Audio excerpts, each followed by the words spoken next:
Choke, no joke. Yeah. It's choke, no joke. Let's go. Choke, no joke. Chicken choke, no joke. Choke, no joke. Niggas choke, no joke. Choke, no joke. Yeah. It's choke, no joke. Let's go. Choke, no joke. Chicken choke, no joke. Choke, no joke. Niggas choke, no joke.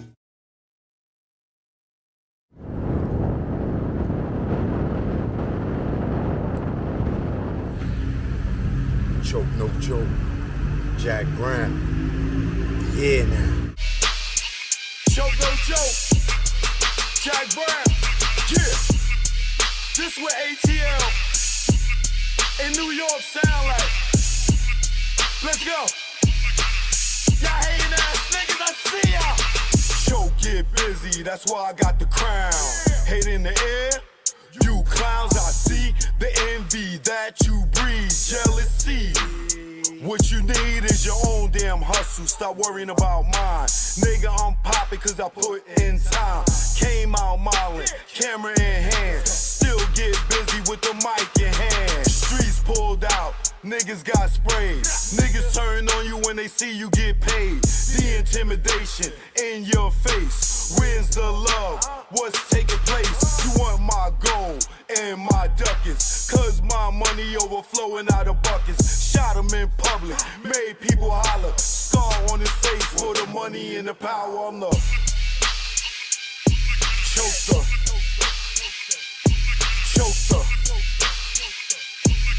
The truth in the industry made me the choker. Choker. Choker.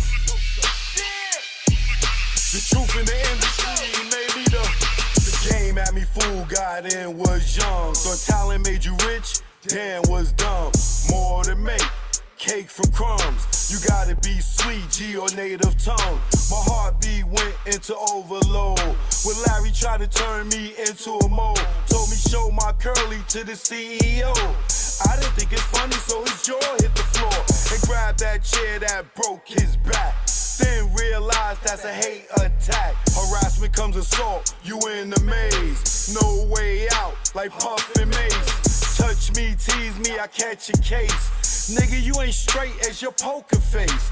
Father law God, in that game I fold. This sun don't tick, demon time don't hold. I'm the choker. Choker. The truth in the industry made me the choker. Choker. Choker.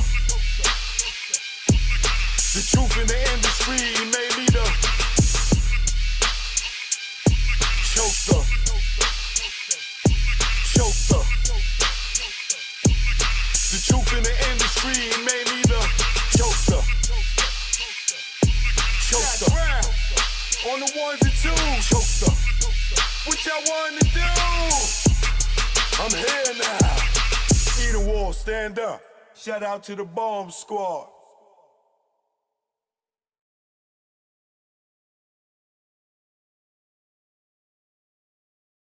Choke, no joke. You already know.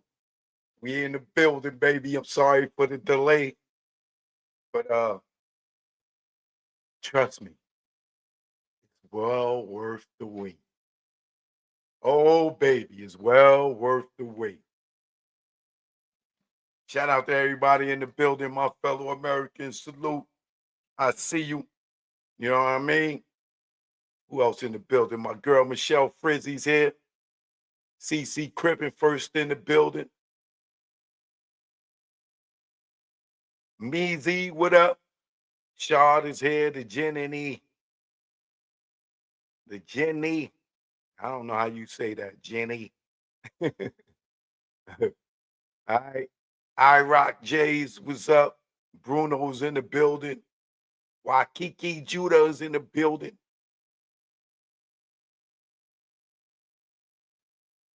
G30 Kels is in the building. Choke, no joke. I'm here, man. All right. Game 6 is in the building. Unpopping. What up, Unpopping? Latif Money is in the building. All right. Keona's in the building. Dockery. Angel's in the building. Tree, what up? Choke no joke. True Magic just stepped in. Oh man. Oh.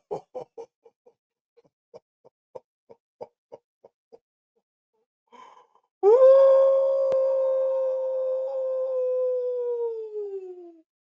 Baby. Oh my God, yo, Pop. I got one for you tonight, baby. Oh.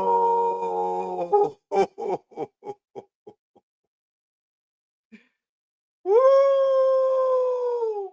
Baby. Man, oh man, oh man. When I tell you I got one for y'all tonight, hey, pork butt, I hope you watch it, pork butt. Oh, you rodent rat. Oh.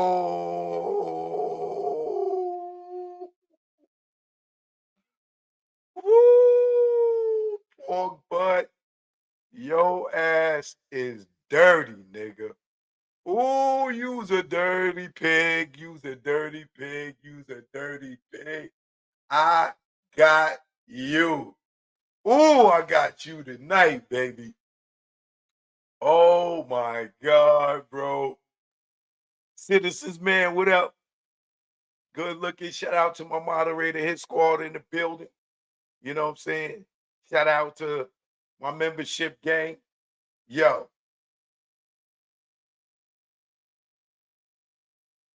Rodent Rat Jr., I got you. I got you dead to right, nigga. Oh, you's a dirty pig. Oh, I got you tonight. I got you tonight. Shout out to my man Michael Carter. Oh, man. Oh my God. Wait till y'all hear this tonight. Oh, woo.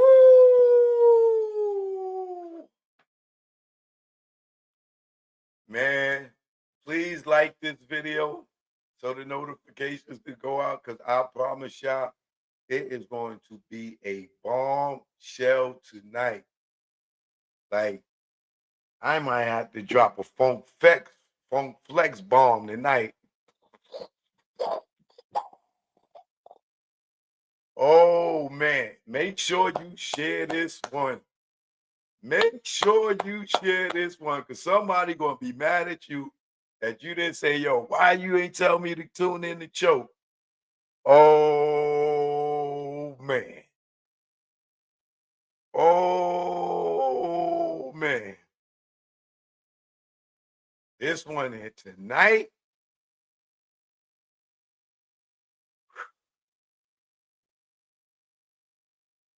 Y'all not gonna believe this one. But I got the receipts in case you doubt anything that I say. Reggie, as y'all can see, Pork Butt has not responded to the OG OB saying that he know Rafael Perez. He has not responded to that yet. He get on there with this white boy talking about Tupac and all this other stuff. They trying to slander Tupac name. And y'all goofies who are over there subscribed, I don't know why y'all over there subscribed, and they be slandering Pac name, talking about their Pac channel, and they bringing this white boy on there talking all this bad stuff about Pac, but they supposed to like Pac. We know Pork Butt don't like Pac, because allegedly he's down with the assassination. You know,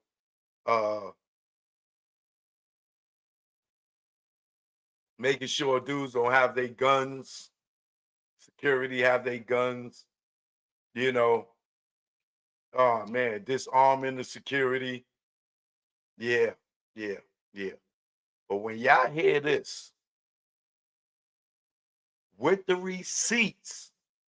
With the receipts. Y'all gonna know Pac was set up. And like I told y'all, it wasn't no goddamn Orlando Anderson, all you goofy ass niggas with the big meaty arm and all this other dumbass nonsense. Don't forget what Gaddafi said. All right. The driver was light skinned with a mustache, bald head, and looked like a bitch in the face. Right? Let's remember that. Okay. Let's not remember Gaddafi got killed. And when he got killed, allegedly, Pork Butt and Snoop and them niggas was in New York at the same time when he got killed in Jersey. Let's not forget that. All right.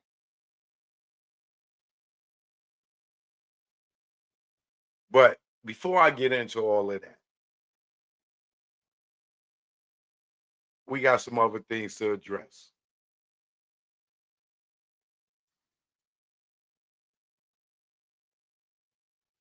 TikTok, what up? Choke No Joke. I'm live on YouTube. You want to tune in to this one. We got some heavy receipts in the Tupac murder or assassination, as we should call it. All right. Y'all see it. Tune in right now. Joke No Joke. Arthur D. Austin III is the channel. Come build with the God. One.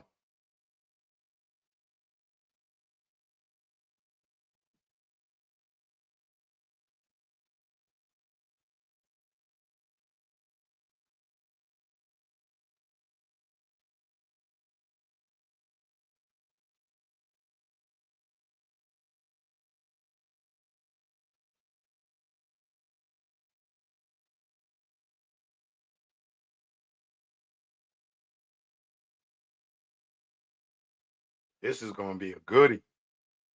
Ooh, this is going to be a goodie tonight, baby.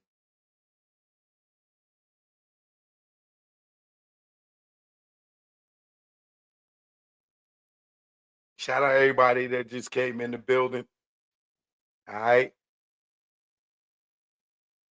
Hit that like button. If you're new here, please subscribe to the channel.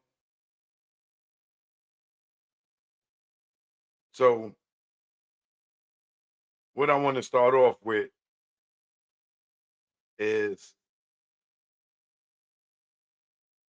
I guess it's some sad news because I'm not going to even lie. I did like the BMF show. Um,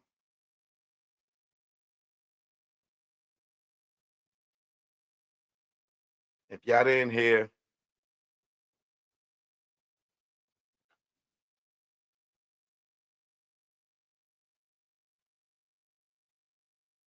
I think I need to go live on Instagram for this one too.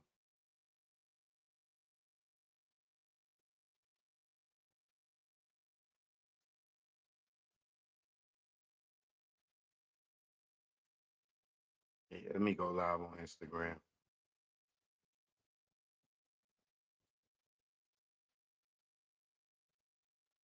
This is going to, y'all minds are going to be blown with this one today. Trust me. Instagram, what up? I'm live on YouTube. Some new info in the Tupac news. BMF is canceled. And Killer Cam is still crying.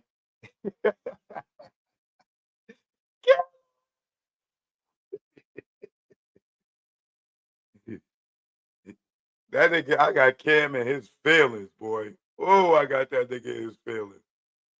I'm gonna get into that too.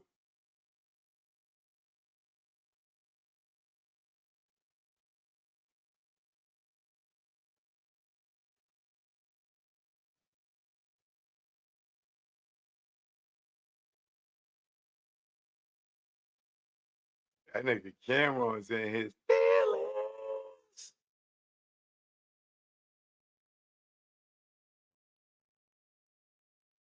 I got that nigga in his feelings.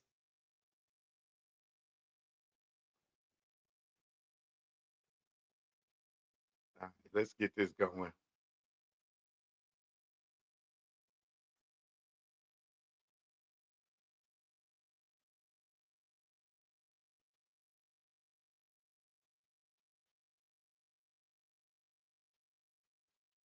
Damn, I ain't got no. water.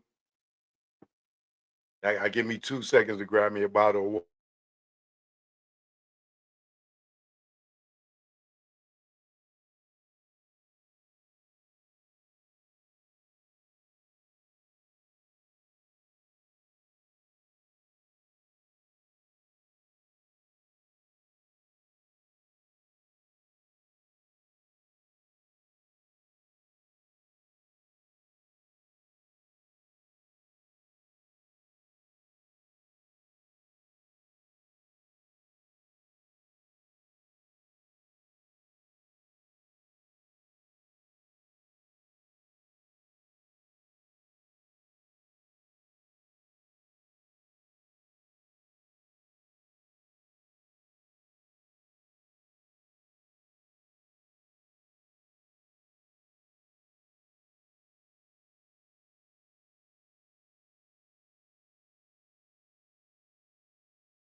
Thanks, Kiona, for following me on TikTok.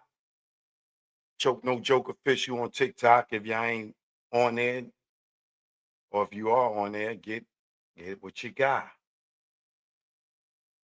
All right, let me go live on YouTube. I mean Instagram here.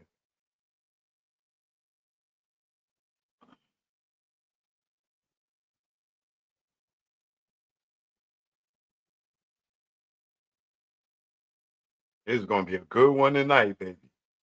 Oh my God.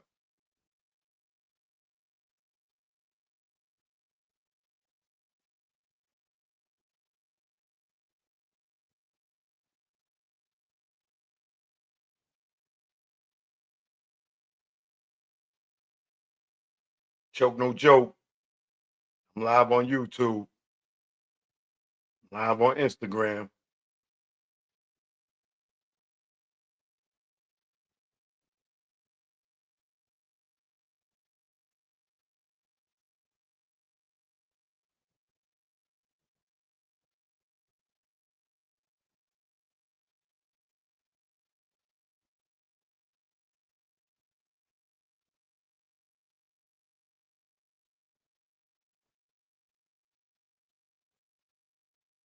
Oh yeah, damn. I gotta send that to my computer. Oh Lord.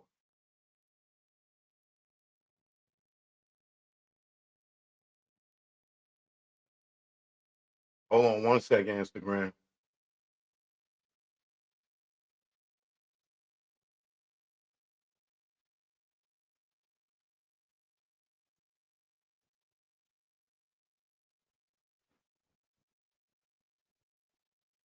All right.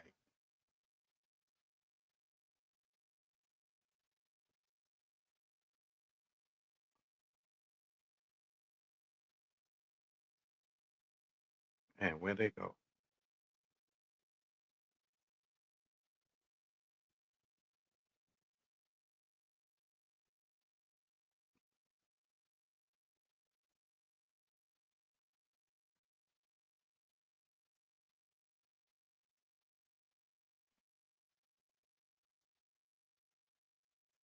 Where the hell they go?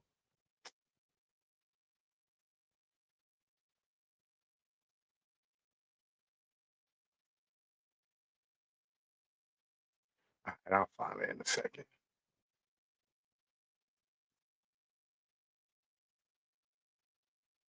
I do it by the date.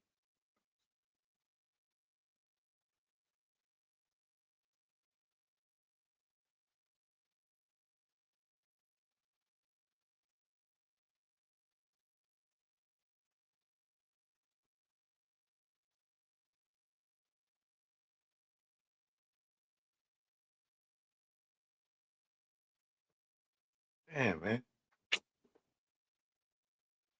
I'm sorry, y'all. Just 1 second.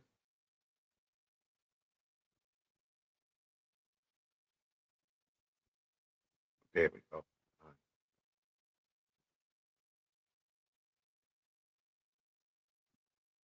All right, let's get to it. All right, so now that everybody's in the house, you know what I mean? We're gonna get right to this. So first and foremost,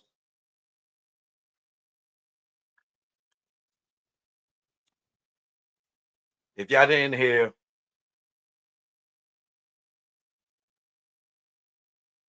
BMF has been canceled after 4 seasons. Now, I don't understand the brother 50 Cent uh clowning BMF being canceled when he's the one that brought us BMF. Like, I just don't understand 50 sometimes, man.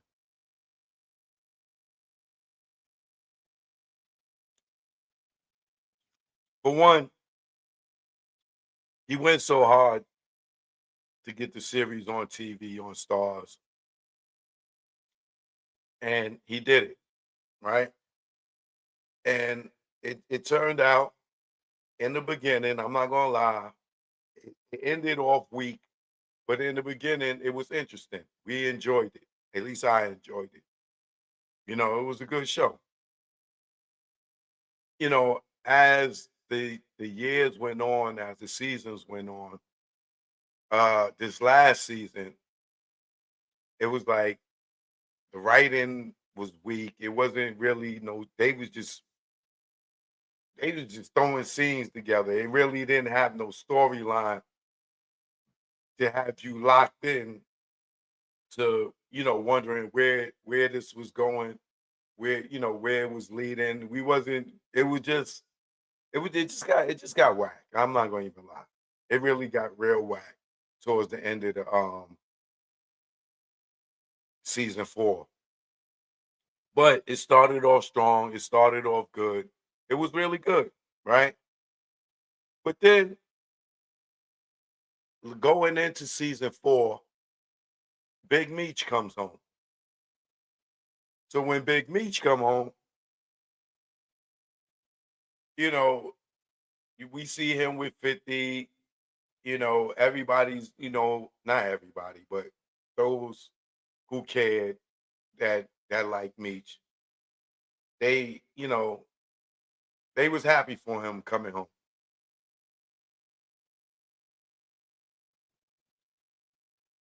I'm sure that he had plenty ops and people that ain't nothing licking him that did not care about Meech coming home. But for the most part, it was like a urban legend, uh, fairy tale ending. With Meech coming home, even though some people was accusing him of snitching and all this other stuff. For the most part, the streets didn't really give a f about all them allegations of him telling this, that, and the third. It didn't matter. People were just happy to see him come on. For me, I was happy to see him not run to the internet and jump on the internet and become an internet whore, you know, or become like these rappers, these rap casters. Nigga, the rap game done slowed up now. All these niggas got a podcast now. He didn't play himself and just go jump on the internet and whore himself out and whore his name out, you know, like these rap niggas is doing now, like Cameron. Rap game that slowed up. You know what I mean? So niggas out here whoring their names out, gossiping, you know.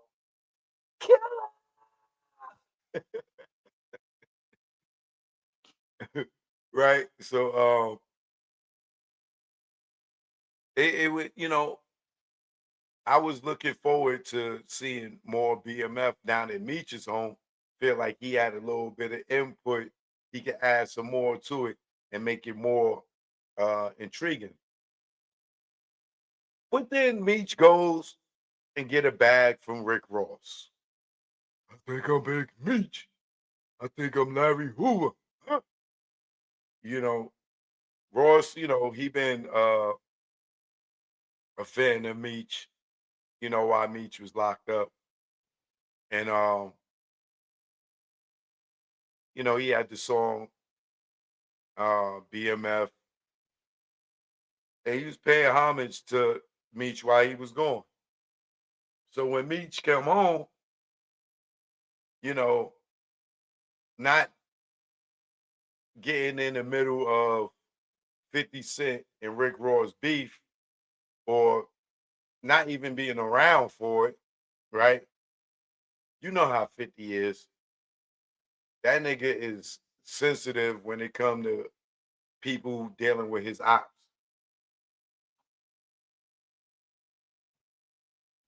So this is just the backstory for those who don't know, right? Um, Meech has a welcome home party that they throwing for him. A bunch of artists is going to perform and everything. It's a celebration. And right prior to that celebration,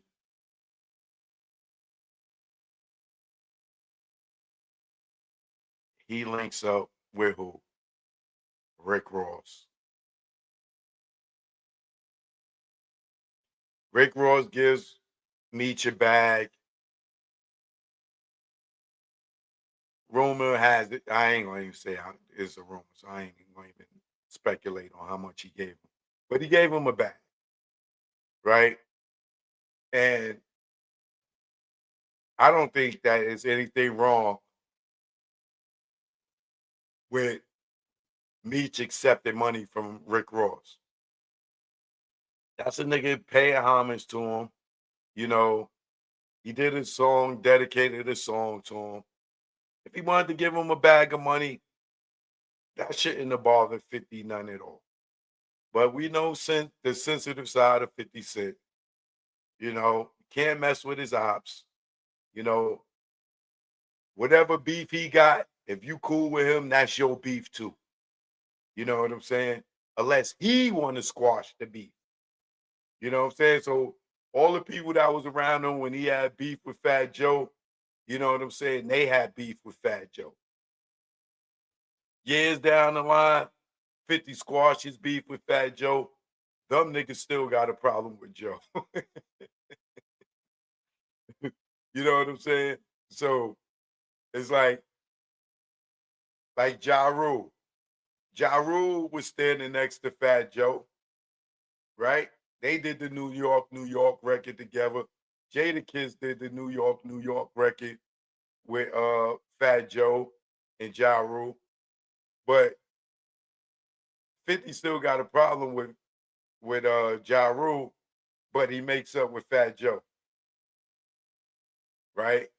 So now it's okay for Ja Rule, it's okay for Fat Joe to go ahead and be cool with 50 Cent, but I guess he can't stand next to Ja Rule like he used to, because now he cool with 50 again, right? Same thing with Jadakiss. 50 squashed his beef with the Locks, you know, but they did the song with the New York song. Jada did at least, right?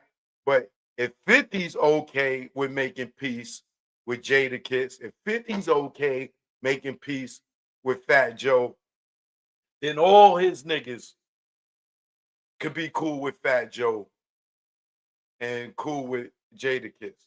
But if 50 say he's still mad at Joe and Jadakiss, then none of his niggas could be cool with Joe and Jadakiss because he's not cool with them, right? And if you a 50 nut liquor or 50's paying your bills, or 50's taking you on tour with him, you got to do what 50 say, or your ass is getting kicked off the jet.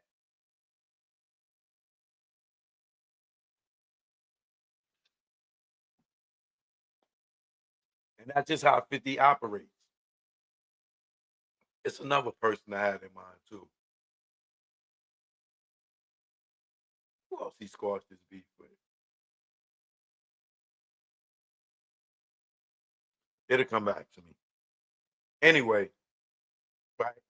So, oh, Floyd Mayweather, right? Remember him and Floyd was cool, and then him and Floyd fell out, and him and Floyd started beefing. And then that year, Floyd had a birthday, and the nigga Tony Yayo posted "Happy Birthday" to Floyd.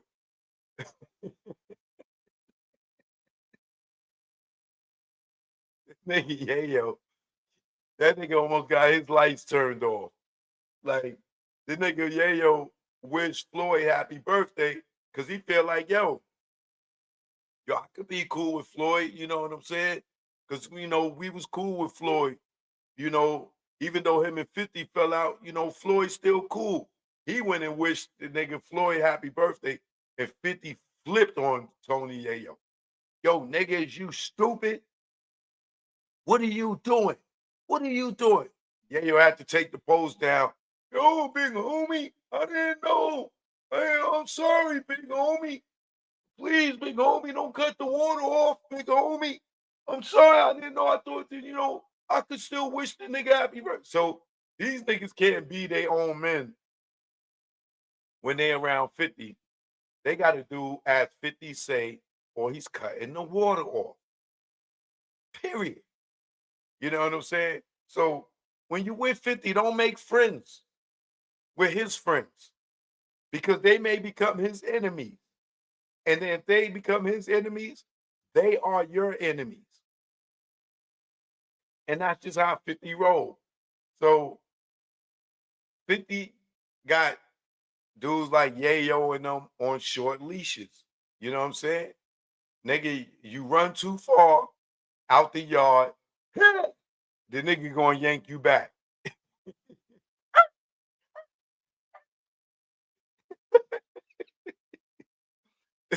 So now, same situation with BMF. Yayo and them was cool with Little Meech. That was their little homie. When 50 turned, because Big Meech went and got cool with Rick Ross, or accepted the money from Rick Ross, what happened? Yayo and them start talking bad about Little Meech. Yeah, the nigga out here buying $10,000 jeans, and he messing up. Why you gotta kick his back in? Why did Yayo have to turn against Little Meech? Because he on the 50 Cent leash. Nigga, sick him, Yayo, sick him. Like, yo, Little Meech go to give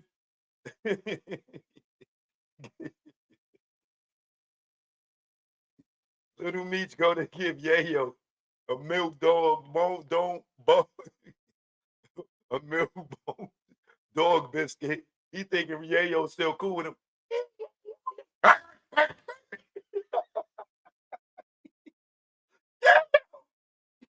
Nigga, Yayo to turn the Cujo on this nigga.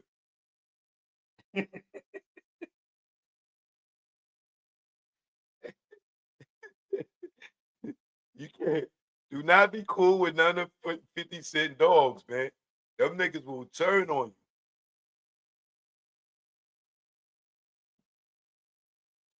So if Yayo, I mean, if 50 for some reason turn on Uncle Murder, he kick Uncle Murder off the jet. The nigga Yayo, he done fell in love with Uncle Murder. But I bet you he will never F with that nigga again. He will never F with Uncle Murder again. Even if it went the other way, if Yayo and 50 fell out for some reason, that nigga Uncle Murder know that he cannot be cool with Yayo no more. Just like that, you don't see them niggas hanging out with Lloyd Banks. You don't see them niggas hanging with Lloyd Banks. They might talk to the nigga on the slide, you know what I'm saying? But hanging out with the nigga, they can't do that. When the last time you seen Yayo hang with Lloyd Banks? He can't. He couldn't be cool with Game. He can't be cool with Buck. Right? And Yayo, he the type of nigga, he cool with everybody because he's just a hood nigga. Remote it. You know what I'm saying? Yayo, he's a lovable type of guy. You know, pause. No homo type of thing, but you know, he's a you know how you say it, he's a man's man. He's a hood's man. He's a homie. He's a homie's homie. You know what I'm saying? He a real nigga. But if the nigga 50 tell that nigga to stop talking to his mother, that nigga will stop. You know what I'm saying? Because he got to keep the lights on.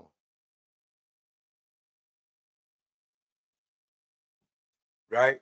So, getting back to Meech, right? So, being that 50 fell out with Big Meech, you know, he turned on Little Meech, right? And then he went out there and started destroying the BMF brand. So the results of 50 turning against Meech and Little Meech, they started talking about allegedly he was a drug addict. Allegedly he was blowing his money. This is why his dad had to take a bag from 50 Cent because uh, the nigga allegedly blew his money on drugs and living a lifestyle that didn't fit his acting checks, so to speak. You know, then they talk, you know, uh they clowned him about some of the cases he caught. And then 50 just went on this binge of just destroying the BMF brand and destroying um Big Meech and Little Meech, right?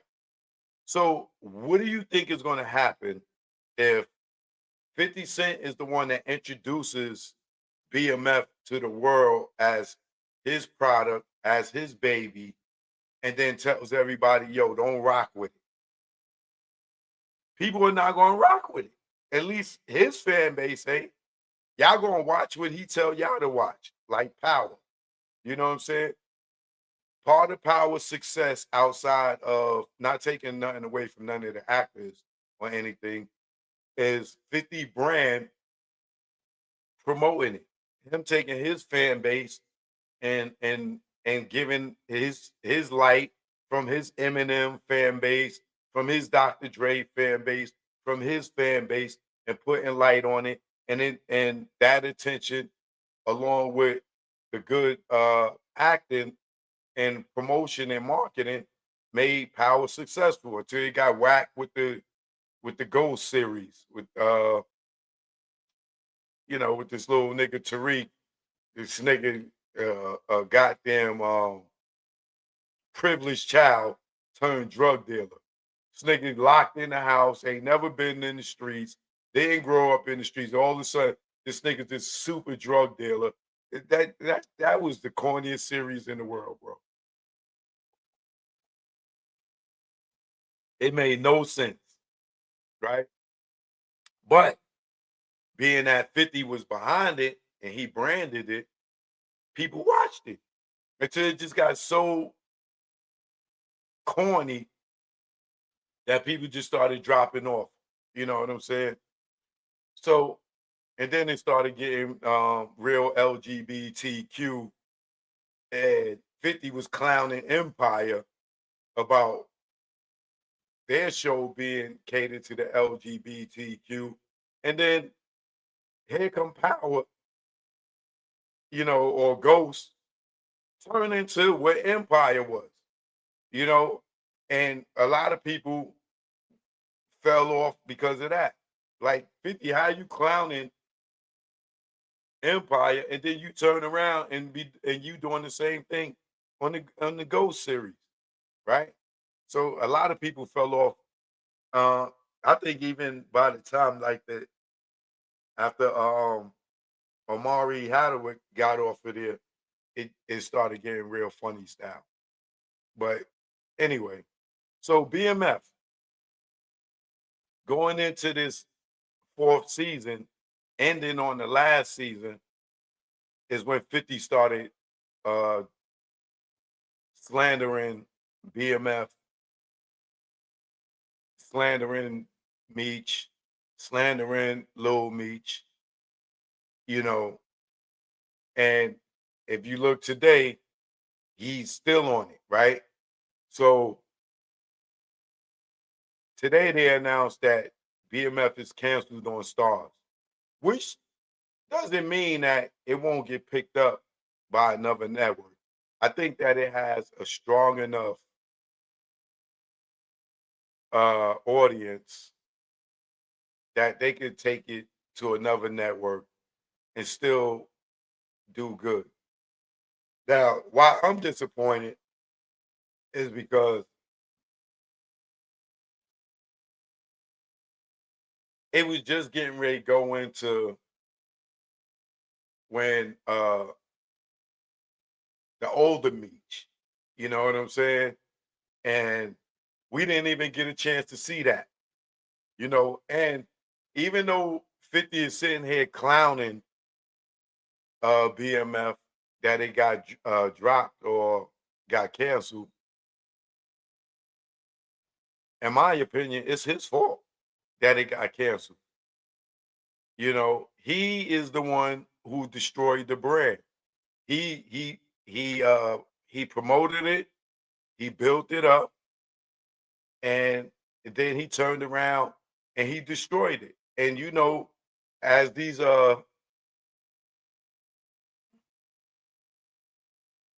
Tanya, good looking for the super stick. I appreciate it.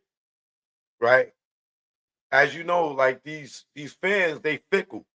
You know what I'm saying? They'll love the show, but if 50 talking bad about it, and they love 50 more than they love the show, then they gonna start talking bad about Lil Meech and Big Meech. And that's just how people are. They just phony. You know what I'm saying? So to me, he destroyed the brand. BMF is canceled, in my opinion, because of 50.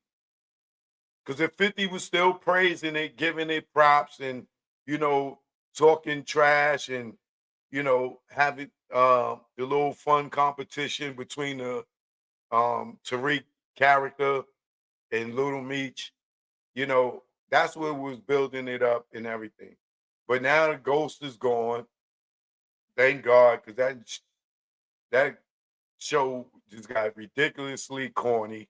Like, I mean, super corny. Like, his sister is living in his dorm room, like the same dorm room. This dude, Bobby Brown, the dude that played Bobby Brown, I can't think of his name, Kane. He just walking into the school any given time, walking in, they keeping drugs and guns in the dorm. Like it was just so phony. And if you ever been to a college or you ever visited a college or had a girlfriend in the college, you know damn well you ain't just walking up in the dorms whenever you want. It ain't no projects. It is not no Woody. Thank you. Yeah. It ain't a free for all. A grown ass man ain't just gonna be walking up through the college, walking in the rooms and all that. It don't work like that. You know what I'm saying? It just got so corny, right? But 50 is to me is the reason why BMF is done. And I guarantee you that the people at Stars, part of their decision is that 50 probably wasn't helping promoting the show, and he was destroying it by going on Instagram and talking about Little Meech and all that other stuff.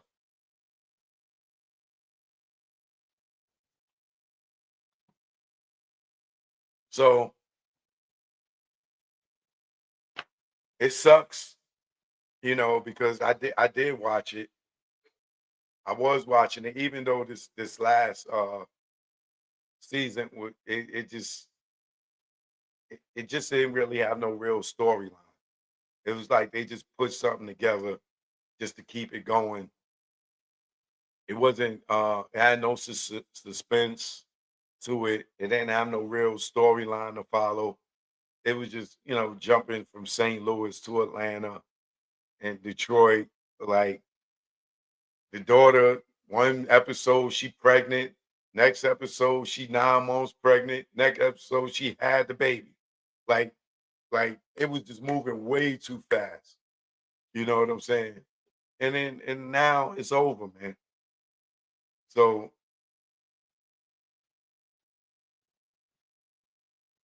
you can only thank 50. You built it and you destroyed it. How you feel about Raising Canaan? Raising Canaan was good. I never watched it like when it first came out because when it first started, I felt like that was 50's story. And I already seen Get Rich or Die Trying. And I just felt like Raising Canaan was 50's story with, him telling like his mom's story in the street or whatever. So I didn't get into it. But I started watching it this year from the beginning, you know. Shout out to my cousin P and B more. He loved it. You know what I'm saying? He was telling me it was hot. And I started watching it this year.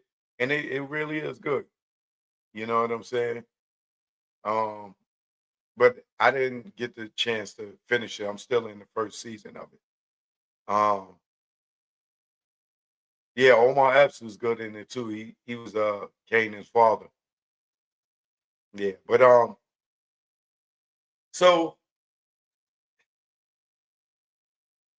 I believe that BMF will return. It's just gonna return on another network. It might be BET. Um,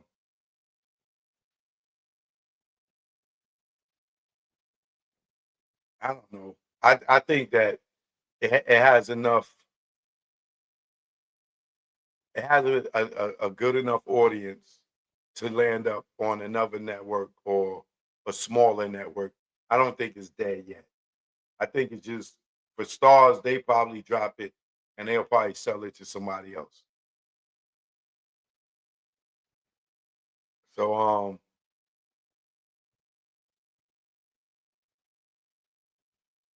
what is this? Free advertisement? I don't think so. Um, so yeah, so that's that with the BMF, right? So let's move on to the next story, which is Cameron. Cameron! This nigga can't. Excuse me, Cameron. If y'all didn't know, he is suing J. Cole. Let's pull that up. All right. This is embarrassing.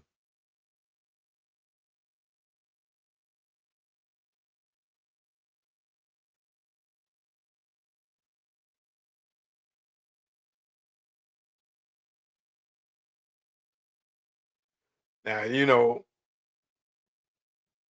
me, I'm sitting here clowning Cam, right? And people tell me, oh, Joe, you can't clown Cameron for suing him. What he supposed to do? Run up on him? You know what I'm saying? He supposed to run up on J. Cole. Yeah, he's killer. He's Dipset. You know what I mean? Right? But as we can see, Cam ran his ass right up in the court of law, and went and filed some paperwork. The tough guy, killer. You know what I mean? Alpo wouldn't have been suing him. Alpo would have went and stripped him naked and made him walk down the street with the shotgun next to him. Give me my money, nigga. Rico. That nigga Cam with you. I'm gonna get my lawyer. I'm gonna sue you. And well, you ain't give me a verse, J. Cole. You ain't give me a verse. You ain't come on my podcast. I'm gonna sue you. I think we was just talking trash about Dame Dash suing him, right? You see how he was talking trash about Dame suing him? Now he going to sue J. Cole. You ain't gonna come on my podcast. You said you gonna come on my podcast. I'm gonna sue you.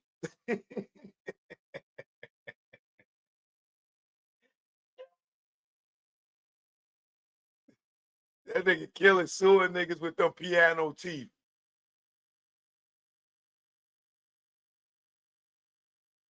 So let me read this real quick and tell y'all what the lawsuit's about. Now, let me tell you something before I say that.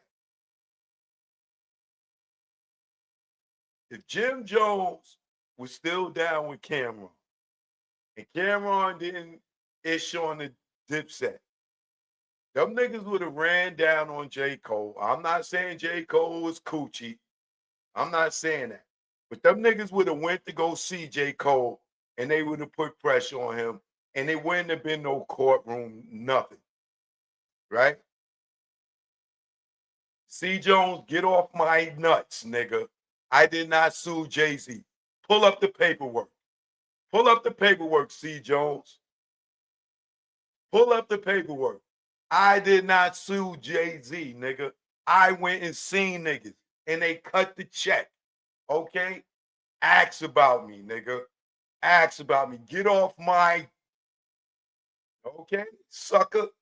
I did not sue Jay-Z. You go ask Jay-Z, did I sue him? You pull up a lawsuit and say, did I sue Jay-Z? No, nigga, I did not.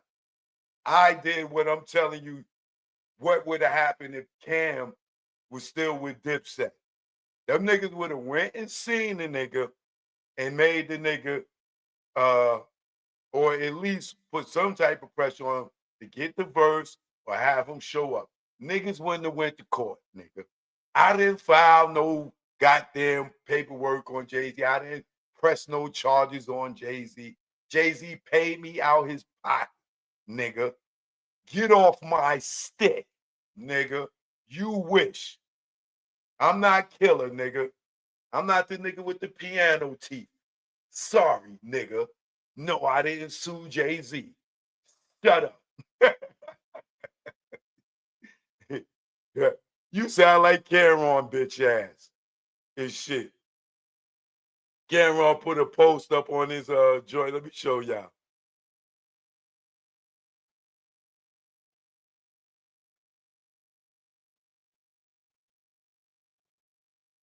Look what Cam posted on his It Is What It Is page. Right? Look. And if you on Cam's nuts so much, you will see what he said. You should have sued them niggas who had you sipping out of a straw. Laugh out loud. You wasn't laughing then. Now that's funny. Right? Right? And then look at this. They post all this joint with me. All on all these different channels, right? What are you saying? I'm on Hype Plus or Comedy Hype.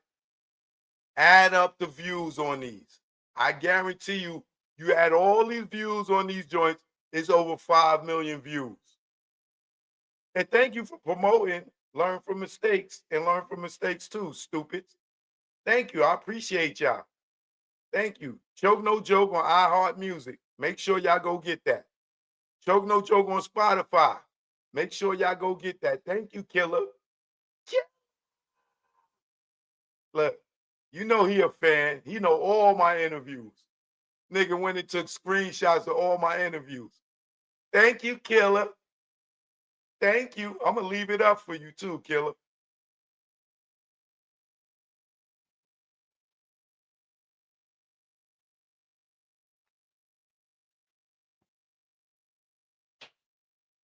Johnny Brown, what up? Right?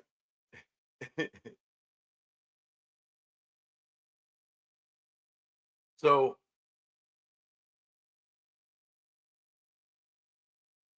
Cameron got mad. He hit me in the DM. I ain't gonna post his DM. I don't do sucker shit like that. That's what he do, right? So Cameron sues J. Cole in Ready 24 dispute. Say Cole refused to honor his agreement to collaborate. Nigga, you whack. He don't want you computing on his tracks, nigga. He's a lyricist. You're not a lyricist, Cam. You know, so you're gonna go and file paperwork.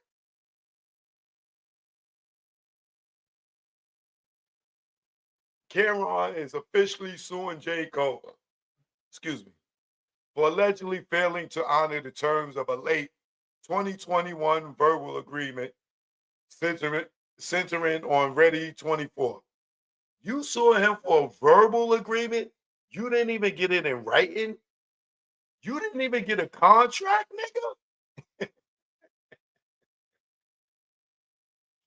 nigga? You didn't even get a contract, nigga? Not the nigga that robbed Jim Jones for Bird Gang and went and trademarked it behind his back. Dirty nigga. You didn't you suing the nigga over a verbal agreement. Nigga, that's street shit, nigga. That's street, that ain't court things. That's not court proceedings. That's street shit. Yo, nigga, you supposed to keep your word. Yo, J. Cole. Yo, nigga, you told me you was going. You know, that's street conversations, my nigga. You went into the court of law. Yo, man, your honor, man, he said it, man. He said it. Yo, did you hear him saying Z? Yo, did you hear him? Yo, you was right there, then you heard him too, right? Yo, you heard him, right? You suing this nigga for a verbal agreement? Nigga. Nigga.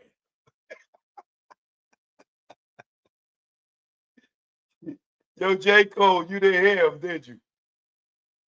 The effort debuted as a part of last year's Might Delete Later, with Cameron featured and credited as a writer. Before that, 2021 has seen the plaintiff, nigga, you's a plaintiff. That's your new name. Killer the plaintiff. My man plaintiff. My man plaintiff contributed vocals to Cole's 95 South, which evidently set the stage for a expanding partnership.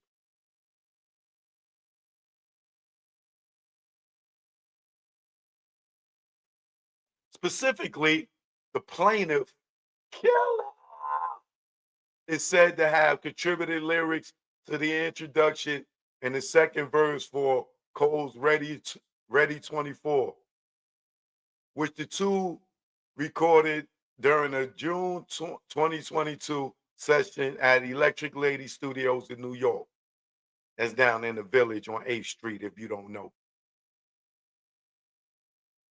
But the way Cameron tells the story, his Ready 24 writing contributions were expressly conditioned on having final approval of the resulting recording, receiving the appropriate credit, and collaborating with J. Cole down the line. Nigga, you don't do music no more. You a rap caster. Why is you harassing this man? You's a rap caster. You don't do music. What are you talking about? On the collaboration front, Cole allegedly agreed to collaborate on a future recording with Cameron or to appear on his podcast, It Is What It Is. Given the firmly worded lawsuit, it probably won't come as a surprise that Cole purposely refused to honor his agreement to collaborate on the track or the podcast. Related discussions occurred in 2022. The summer of 2023 allegedly said he agreed to appear on the podcast at a later date. And then to 2024, Cole repeatedly stated that he was unavailable to appear on the podcast per the suit, per the plaintiff Cameron, right? As described, there's a bit more to the action than the alleged failure to make good on the collaboration commitment. But if the text tone is any indication, the complaint may not have seen the light of day and had Cole made his way on to It Is What It Is. These niggas is running out of guests. You know, he don't want Bleak on there again. You know, he can't get a Choke No Joke up there.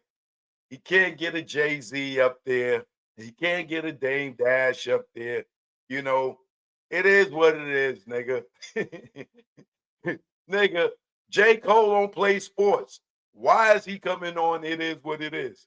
That nigga don't play basketball. He don't play football. He's not a runner. He's not a track star like Cameron leaving the Rucker. Why is he going on It Is What It Is? He's not Michael Irvin. He's not O.J. Simpson. Rest in peace. He's not Mike Tyson. He does not play sports. He's not an athlete. Why is he going on It Is What It Is? It's a sports show. He don't have nothing out to go up there and promote it. So what is he going there for? In any event, Cameron maintains that he has not been paid any royalties for Ready 24 recording wise or on the compensational side and is owed at least $500,000. Oh, come on, man. That sounds like James suing this nigga for $300 million.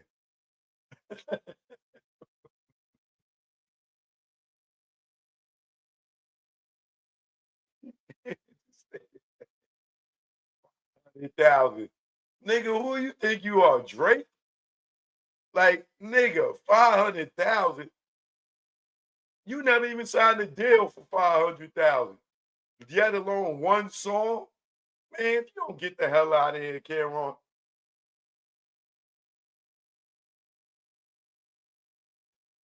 This nigga said 500,000.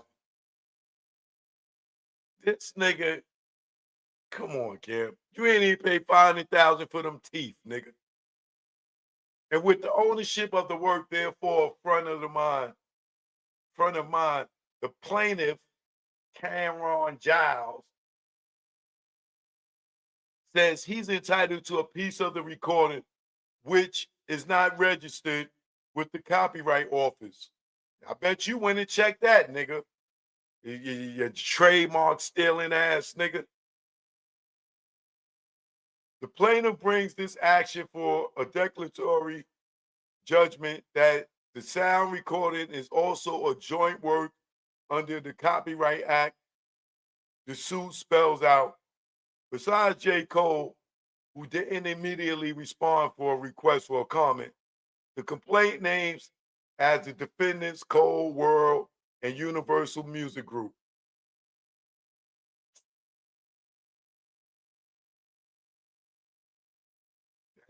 He should be ashamed of himself. 500,000. 500,000. Come on, my nigga. 500,000. Oh,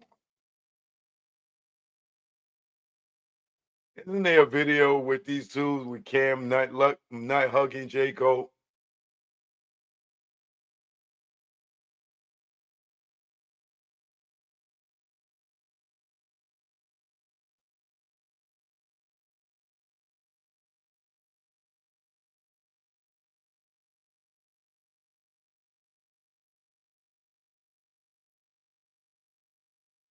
Yo, Mace, you not embarrassed, man? You Mace, you know he gonna turn on you next, right? I seen a video with them niggas in the studio.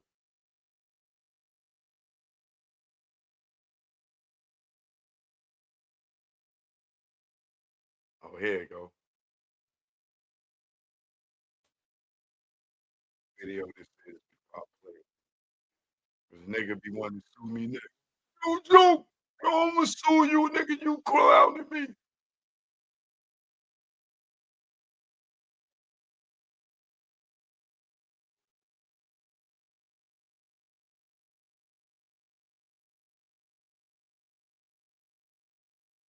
Yeah, is he? Yeah, I'm not playing that. That looked like that was on Cam phone. Is a video of Cam and J. Cole and Cam was talking about Cold World Killer. It's almost that time. And J. Cole in the background, like, yo, nigga, get off the Instagram, nigga. Like, come on, my nigga. Like, come on, I don't do that. Like, get off.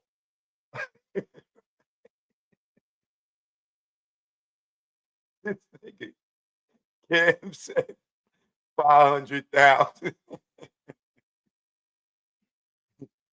Nigga said he trying to go gold. God damn, nigga, 500,000.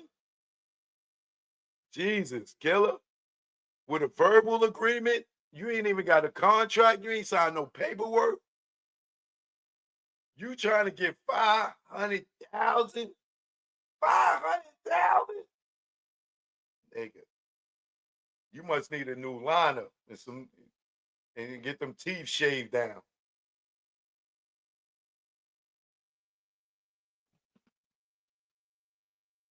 This nigga want 500,000. 500,000 for a verbal agreement. Like, how you gonna prove that he agreed to that? How you gonna prove he agreed to that? Who gonna be your witness? That nigga Cam gonna be subpoenaed.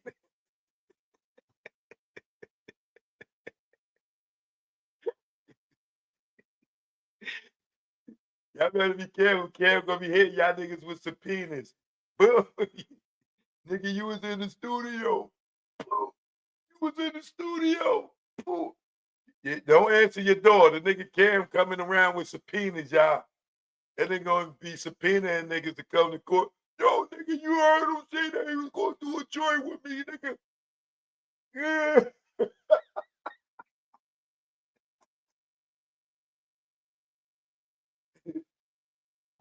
That, that nigga went on his joint and talked trash about me. Went on Bleak joint, talked trash about me. Went back on his joint, talked trash about me. And talking about, yo, nigga, you still talking? Nigga, I'm done when I'm done. I'm not done when you done. You don't want to talk about me. You don't want to give me no more publicity. I'm loving the publicity, nigga. Keep talking. Keep talking, nigga. I'm loving it. You sending more people my way. I love it. It is what it is, nigga. It is what it is. Remember, this is what I do. Nigga, you coming over here wanting to be a podcaster. Now you over here suing niggas because they don't want to come on your show. Dirty nigga. This nigga want to sue J. Cole because the nigga won't come on his podcast. Like, what, yo, man, you Drake, nigga. This nigga done turned to Drake. Suing Kendrick Lamar and shit because he got beat in a rap battle. Nigga, you suing a nigga because he don't want to come on your podcast. Yo, my nigga, you said you was gonna come on my podcast. Yo, I'ma sue you, nigga. Yo, I'm seeing you, nigga. You think you was gonna go on my podcast, nigga? You know what I mean? Yo, you want to do a song with me? Come on, nigga. Jim Jones is out here killing me. Yo, man, come on, J. Cole. I need to come with something hot. Yo, you gotta come on the show, nigga. It is what it is. It is what it is.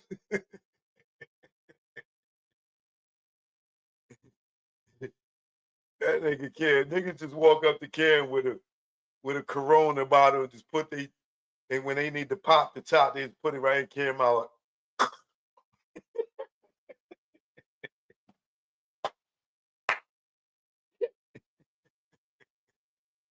Bottle top, mouth opening ass nigga. That's killer. Yo, my nigga, you said you was gonna come on the show, nigga. I'ma sue you, nigga. Yo, I'm telling y'all, nigga Cameron come talking to y'all niggas. Y'all better not get that nigga no verbal agreements. That nigga will sue you. Do not tell that nigga, yo, you see that nigga at a party, and be like, yo, my nigga, you gotta come on the show. All right, killer, I'll be on your show. I'm gonna come on in. Next thing you know, you got a subpoena in the mail. Cameron suing you because you didn't show up to the show. Yo, my nigga, I see you in the party. You said you was going to do the show. Nah, it is what it is, nigga. I'm suing you. Nah, nigga.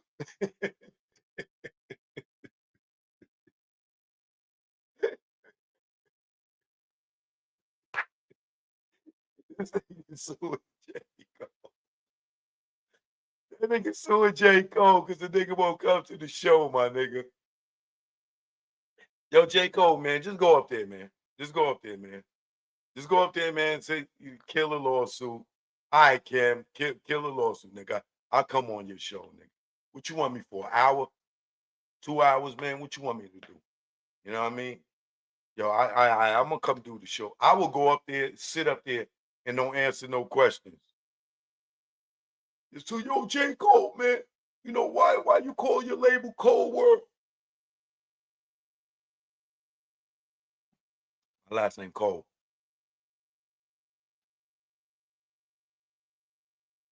Watching the clock, nigga. You got an hour, Cam. All right? God damn, my nigga. You gonna sue me, nigga?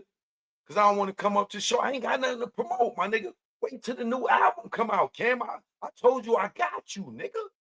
Just wait for the new album to come out. Like, when am I coming up there for, man? Come on, my nigga. Yo, I got this obligation, man. You know, I got to keep cranking out these shows and niggas ain't watching like that. You know, allegedly our fake numbers, you know, we buying these bots allegedly. And, you know, niggas is realizing that the show ain't really doing nothing. You know, so I need to get it cracking, my nigga. Like, I ain't know this podcast shit was this hard. You know what I mean? I need some more guests. Man, you see, I done backdoor Dame and got bleak. You know what I mean? I just need some more guests. Yo, come on, man. Yo, I did the verse for you, man. Why you can't come up? Chill, Cam. I'm coming, man.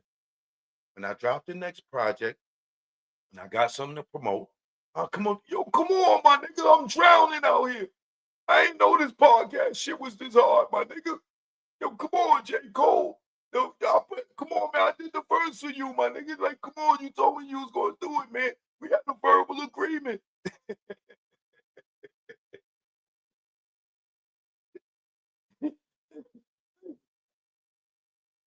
Verbal agreement.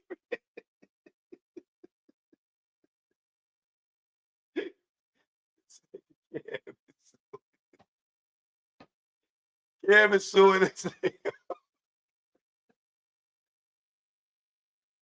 over a verbal agreement.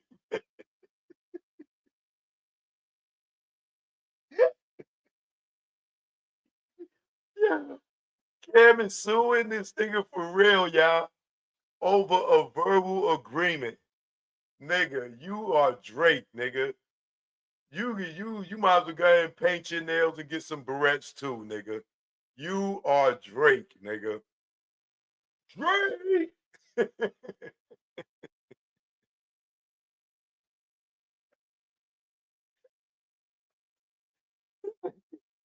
Niggas suing J. Cole over verbal agreement.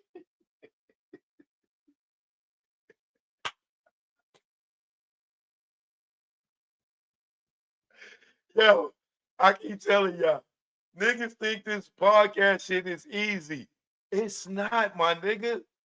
It's not easy. You think you can get up here and do it? You can't even do it every day, right? I'm on this motherfucker every day without a co-host and a little girl on there with me, nigga. Without the big shit, with my white ass wall, nigga. You think this is no, nigga, no. You out here suing niggas because they won't come do your show. You's a Drake ass nigga. You's a stone cold Drake ass nigga. The nigga gave you a verbal agreement. Who heard it? I ain't hear him say it. Y'all heard him say it? You heard him say it on Instagram? I hear J. Cole say nothing. You got him on video. He ain't say nothing about coming on. It is what it. I didn't hear it. I didn't hear it. Y'all heard it? I didn't hear it. You heard it? I didn't hear it. He said nothing on that video. I just looked at it. He ain't say nothing. I don't know. Verbal agreement. No. Yo, can you imagine a nigga suing a nigga because they not doing their podcast? Yo, bro.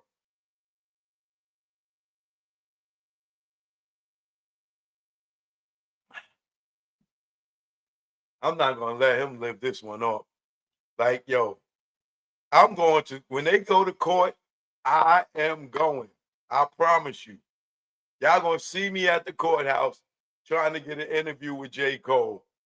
Like, I can't wait to see Cam go to court.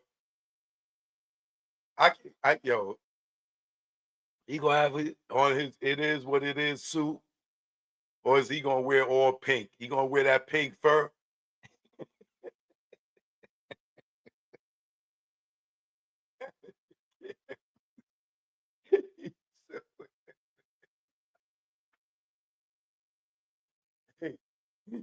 Hey, yo, I'm not telling nobody I'm doing these shows no more. Word up. Nigga asked me to do a show, and I'm be like, yo, I plead the fifth.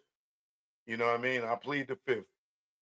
You know, I plead the fifth.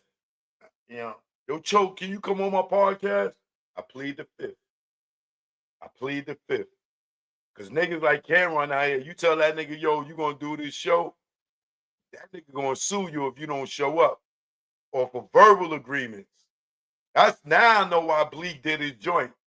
Bleak probably got a subpoena in the mail and said, yo, nigga, they got a subpoena for you saying you was gonna do it. It is what it is. Is it, you know, or you gonna get sued 500,000. That nigga Bleak was like, oh man, god damn, 500,000. All right, kill, I'm coming.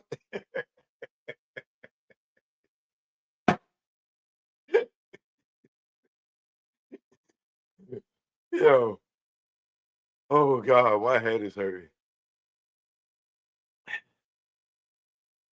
This nigga is really suing a nigga because he ain't doing his podcast for $500,000, my nigga. When you gotta recoup, boy. See, this what happen when these niggas do these deals. Yeah, nigga, I'm on revolt. Yeah, you working, nigga. You know what I mean? Check out my white wall, killer. Don't need the studio, nigga. Sorry. You gotta recoup, nigga. You suing a nigga for 500,000. Them niggas that revolt like, yo, I thought you said J. Cole was coming up here. Nah, he told me now. I'm telling you, he said it. You know, I did a song with him. I'm telling you, my nigga. The nigga said he gonna come up here. Yo, nah, I'm gonna get him. They asking Cam every week. Cameron, where's J. Cole? You said J. Cole was gonna come up here.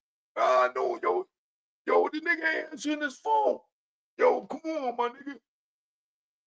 Yo, J. Cole, my nigga, come on, my nigga. You making me look bad up here, my nigga. It is what it is. May sitting there with his popcorn. Killer, what's up with J. Cole? nigga, stop playing, Murder. This nigga's ducking me, Murder.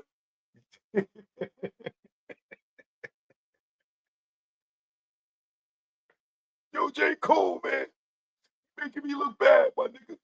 I know I ain't with Jimmy. You lucky I ain't with Jimmy no more, nigga. Cause I'd have had him run up on you with all them blood niggas. You know what I mean? Yo, man. All right, let me leave Cam alone for now. For now, right?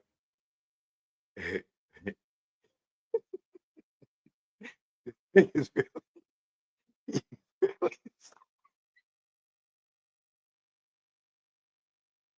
he's really suing this thing.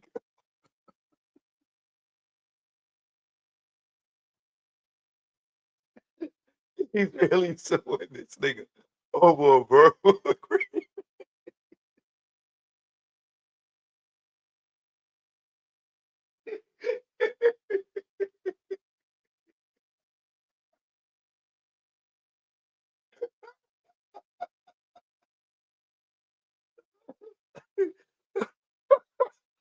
This nigga suing him over a verbal agreement.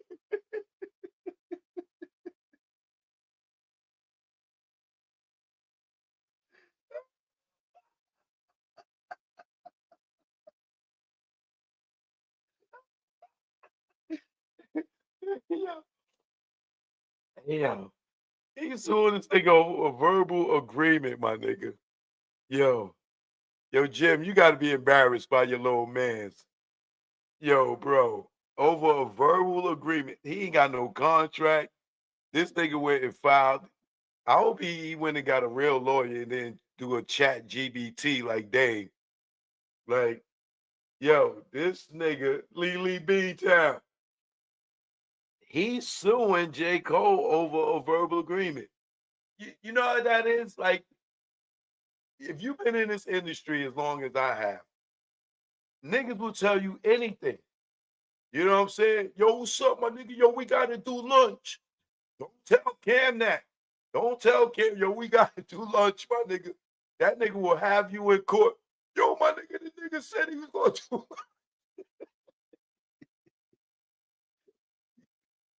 Yo, I want 500,000. The nigga said he wanted to do lunch. Yo, I wanted to, yo, my nigga, I see, yo, we gonna do lunch, my nigga. Nigga, Cam is suing you. Do not tell Cam. Do not get that nigga no type of verbal agreement, my nigga. Do not do no type of verbal agreement with Cam. You know what I mean? You tell that nigga, you give him that whole industry fake shit. Yo, my nigga, we got to get together. Yo, we got to do a song together. Cam is taking your ass to court, nigga. Do not give that nigga a verbal agreement.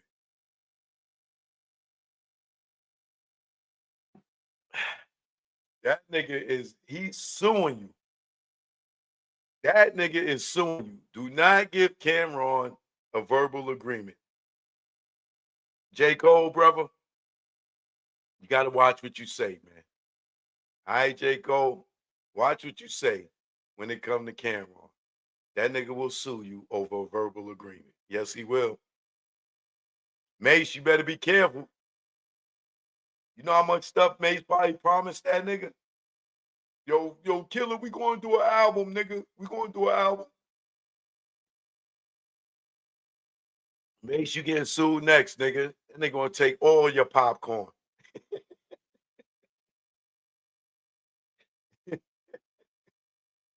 Yo, Killer, you suing niggas for verbal agreements, my nigga. Like, come on, my nigga.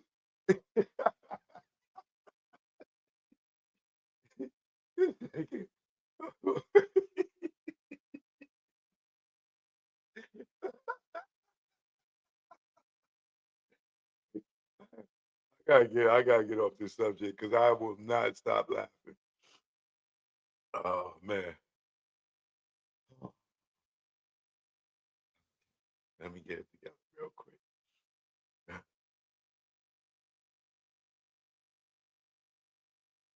Yo, Mace, I'll sue you for all your popcorn, my nigga. That gourmet popcorn too, my nigga. I'll get all the cheese popcorn from you, my nigga. So on a more serious note,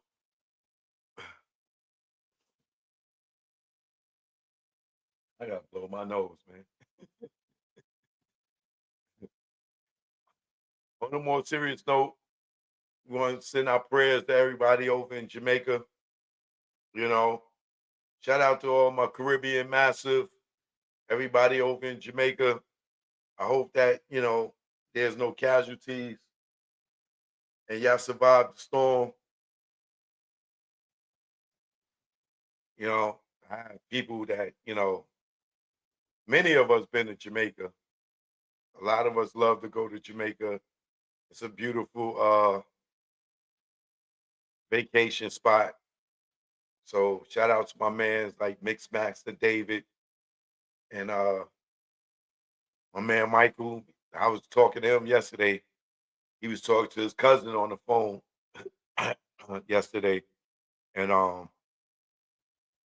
in the middle of the call just went out on him. So I hope his family's all right over there too. Shout out to everybody over in Kingston, the grill, all the parts of Jamaica, all the rude boys and rude girls. I hope y'all safe over there. If you got family in Jamaica, my prayers go out to you and your family, right? And moving on to the next story, the Tupac assassination, the Dwayne Keefe D trial, Rodent Rat Jr. Rodent Rat Jr. Y'all never gonna believe this. But I got the receipts. Y'all never are going to believe this. But like I said, so Rodent Rat Jr., let me tell you, I got a 95-page document.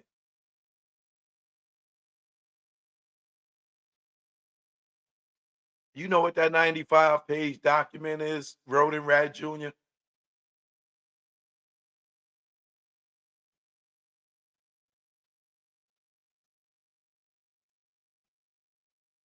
Can anybody guess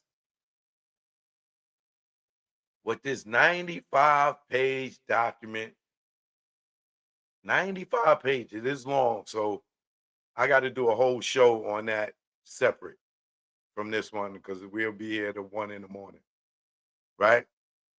It's the investigative report, right, on Keefe D, right? Not just Keefe D, it's just on the Compton PD, right? This investigative report is 95 pages. But Pork Butt, we know he knows about this investigative report. And I'm still waiting for you to get back to me about you being there when Omar Bradley and Suge had that fight and Rafael Perez was there. You said you didn't know Rafael Perez. You a liar. You are a liar. You didn't know Rafael Perez. Now we know why you were lying. You guilty, allegedly, in the assassination of Tupac. You played a part in that, allegedly, and it's going to come out. I don't know what Las Vegas Metro PD is doing, but if all this information is out there, I don't understand what they doing. But then again, I'm starting to learn that this ain't just some death row street shit. This shit is deeper than rap. I mean, deeper than rap. Like deeper than rap. Now I don't want to say more than that, but I'm telling you, This is deeper than rap. And it makes a lot of sense why it's a lot of covering up going on.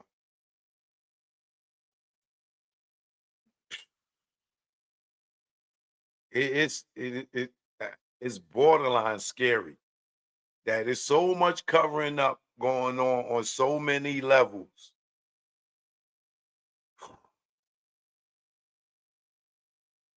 Boy, yo, yo, if you see in this investigative report how these dudes was going in the lockers and taking out keys of cocaine and covering it up and all, like, bro, this is the police, my nigga. This is the police.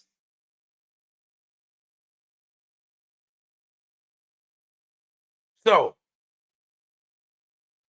in this investigative report, and I told you it's 95 pages. Guess whose name is on page 36?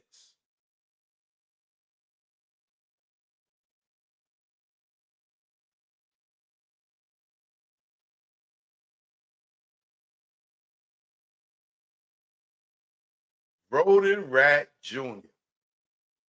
And guess what it states on page 36?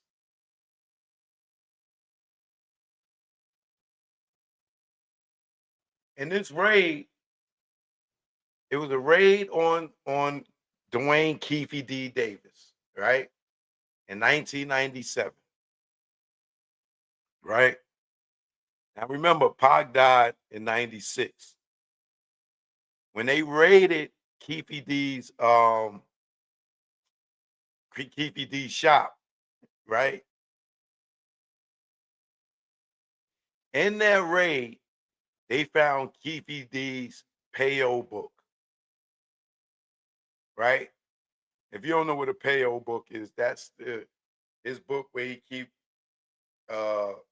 record of all the people that he got to pay out or get paid from, right? Why in Keefe D's payout book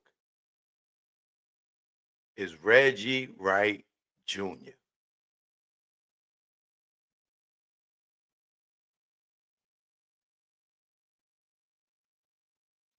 And this payout was before Pac dies, right? So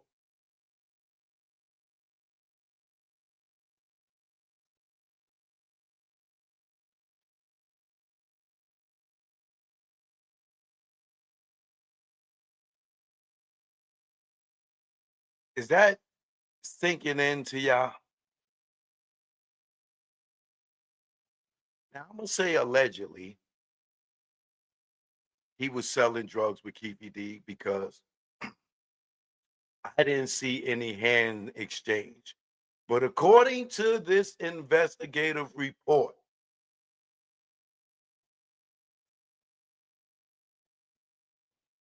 his name is in there as somebody that Keefe D either was expecting to get money from or had to give money to.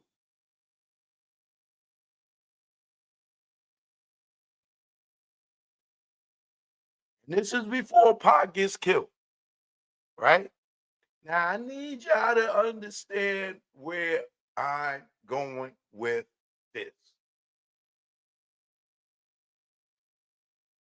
If Keefe D and Rodent Rat Jr. were selling drugs, I'm gonna say allegedly, which I really don't have to because this is paperwork. This is an official document, and I'm going to put it on the screen. I'm going to read the whole thing, right? I just don't want to show just one page.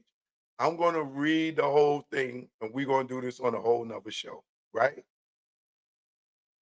But not only is Rodent Rat Jr.'s name in this P.O. book, it got his phone number. His phone number is listed right there, bro.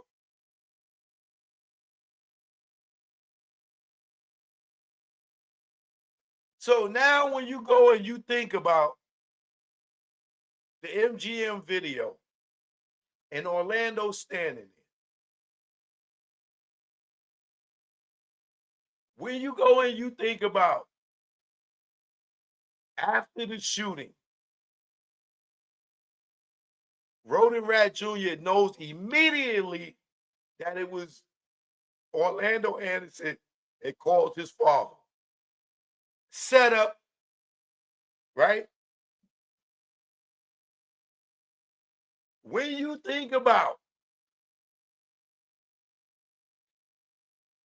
Rodent Rat Jr. and Keefe D in Orlando going to meet and sit down with Rodent Rat Jr. and them giving them 60 grand to go and testify on Suge's behalf. When you go and you think about Rodent Rat Jr. setting up Keefe D to do these interviews and hooking him up with the Art of Dialogue, Cam Capone, Vlad TV. When you think about Rodent Rat Jr.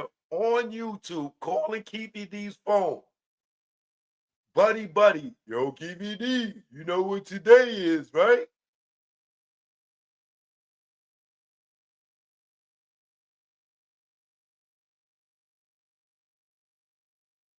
And then you go back and you look at this investigative report, 95 pages. On page 36, when they raided Keefe D for all these keys, and you got this nigga name and phone number in that book, in this payo book.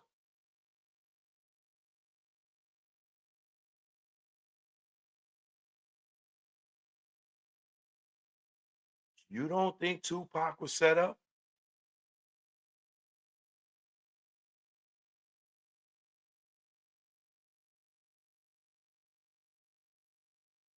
You don't think that whole thing is a cover up?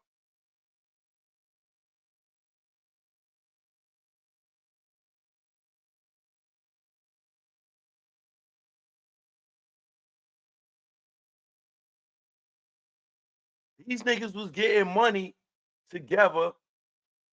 I'm gonna say allegedly because I didn't see them do no transaction, but according to this investigative report, 95 pages, on page 36, Rodent Rat Jr. is in Keefe D's payout book, and his phone number is there. As a person that either owed him money or he had to give some money to. Before Tupac got killed.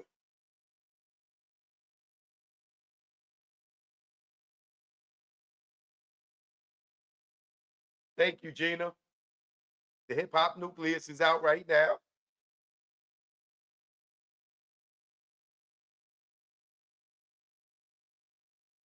Now, either Rodent Rat Jr. was paying Keefe D or Keefe D was paying Rodent Rat Jr.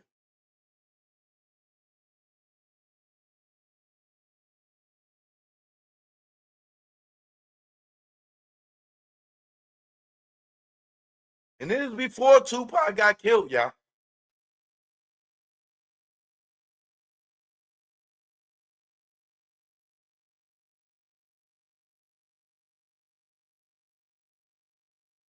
Your name and phone number is in Keefe D's payout book.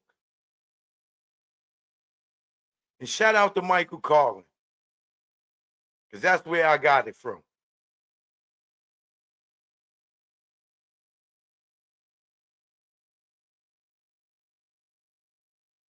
If y'all didn't see my interview with Michael Carlin, it's still on my page. I did an interview with Michael Collins, and we'll do another one soon. But Michael Collins sent me the paperwork, and I'm still reading it. But page 36, page 36 got your name and phone number in Keefe payout book, my nigga. And he got caught with how many keys? 90 something keys?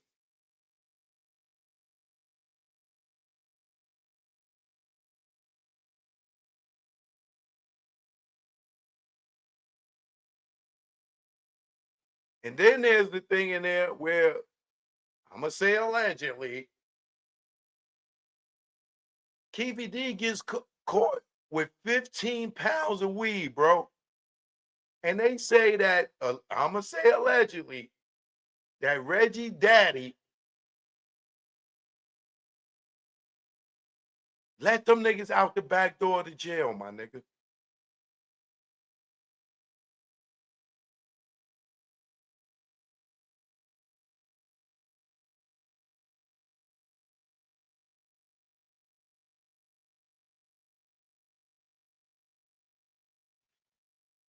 So if you don't think, and you go back and you watch that goddamn MGM video from all those different angles and see that whole thing play out, if you think Tupac got killed because he jumped on a gangbanger,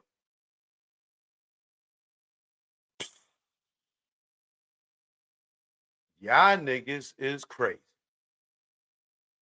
If you think that these niggas, you listening to his story about it was 4 dudes in the car, and he told you he even heard it was 5 dudes in the car. Remember, Pork the Butt said it was 5 guys in the car. So if you believe Orlando Anderson crawled over 2 niggas in the back seat with a window that went halfway down and shot Tupac,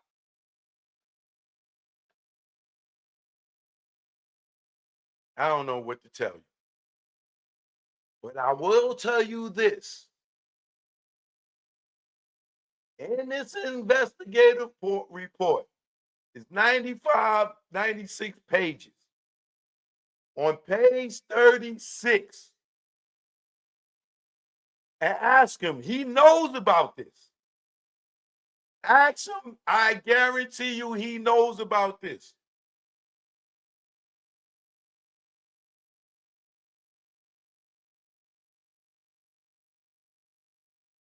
When they raided Keefe shop, and in that raid, they found Keefe payout book. And Rodent Rat Jr. name is in it and his phone number as somebody that either owes him money or he had to pay out money. And this is before Tupac got killed.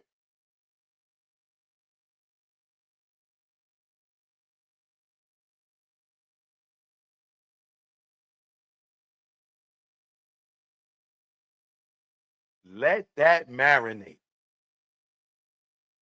So if he was getting money with Keefe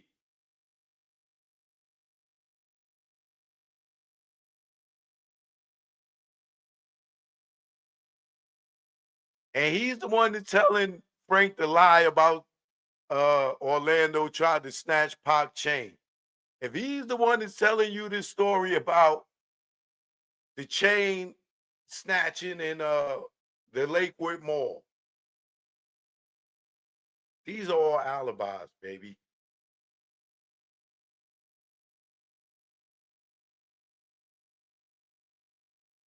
These are all alibis. They came up with a, and who's the one that disarmed the security? Who testified in the grand jury and brought everybody to the grand jury except for who?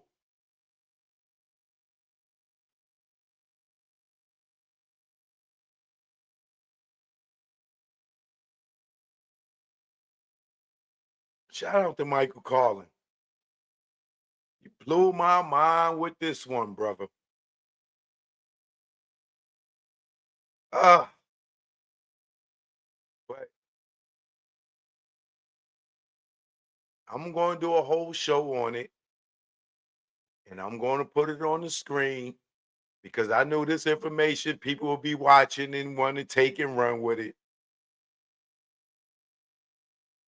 But y'all can ask him, am I lying?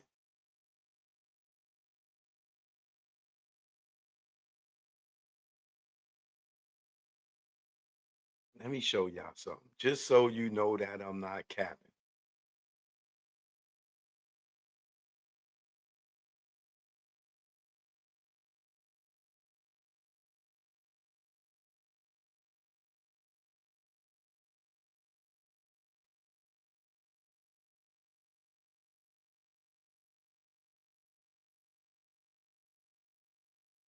Just so you know I'm not capping.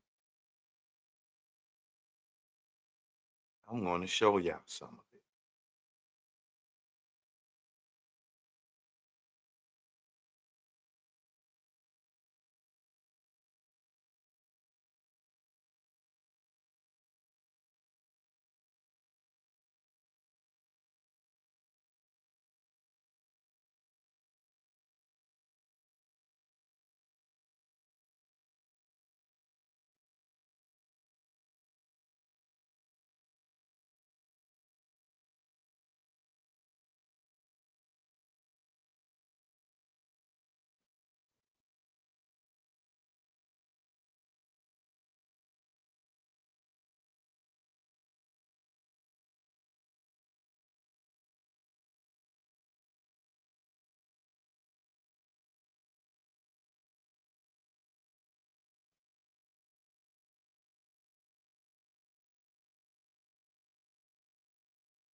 Put my logo over this.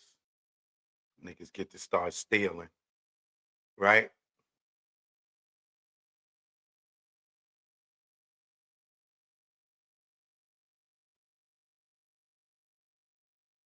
You can see investigation of missing narcotics from narcotics vault, November 4th, 1999 is this page, right?